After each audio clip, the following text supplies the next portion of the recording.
माननीय पोलीस महासंचालक महाराष्ट्र राज्य यांनी अशोक खरात आरोपी असलेल्या गुन्हा रजिस्टर नंबर 73/2026 या गुन्ह्याचा तपास SITच्या मार्फतीने करण्याबाबत आदेशित केलं होतं। त्यानुसार दिनांक 20 मार्च 2026 या तारखेपासून तो गुन्हा आणि त्याशिवायचे 10 गुन्हे असे एकूण 11 गुन्हे SIT कडे तपासाला आहेत। सदर विशेष तपास पथकामध्ये तपास अधिकारी म्हणून 2 पोलीस उपअधीक्षक आहेत, जे माझ्यासोबत दोघे इथं उपस्थित आहेत। त्याच पद्धतीने सहाय्यक तपास अधिकारी म्हणून 3 पोलीस निरीक्षक, 3 सहाय्यक पोलीस निरीक्षक, 10 पोलीस उपनिरीक्षक आणि 6 पोलीस अंमलदार असं एकूण 24 लोकांचं आपलं तपास पथक आहे। त्यापैकी काही लोक इथं उपस्थित आहेत, काही लोक उपस्थित राहू शकलेले नाहीयेत।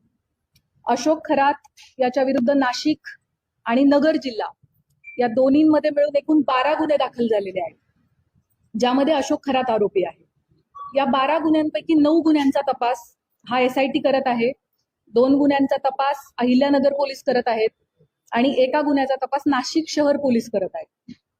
आणि अशोक खरात विरुद्ध नसलेले मात्र या विषयाशी संबंधित असे 2 गुन्हे दाखल आहेत, त्या 2 गुन्ह्यांचा देखील तपास SIT करत आहे। त्यामुळे 9 गुन्हे अशोक खरातच्या विरोधातले आणि विरोधात नसलेले पण संबंधित असलेले 2 गुन्हे असे एकूण 11 गुन्हे आमच्याकडे तपासाला आहेत।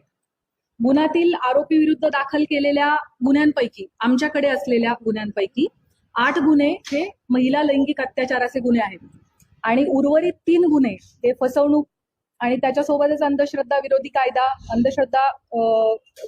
कायदा, सावकारी अधिनियम 2014 आणि इकॉनॉमिक ऑफेन्सेसची इतर रिलिव्हंट कलम याप्रमाणे दाखल आहे। महिला लैंगिक अत्याचाराचे सर्वच्या सर्व 8 गुन्हे आणि फसवणुकीचा 1 गुन्हा असे 9 गुन्हे SIT कडे तपासाला आहेत। आजपर्यंतच्या तपासादरम्यान 30 पेक्षा अधिक साक्षीदारांकडे आपण विचारपूस केलेली आहे।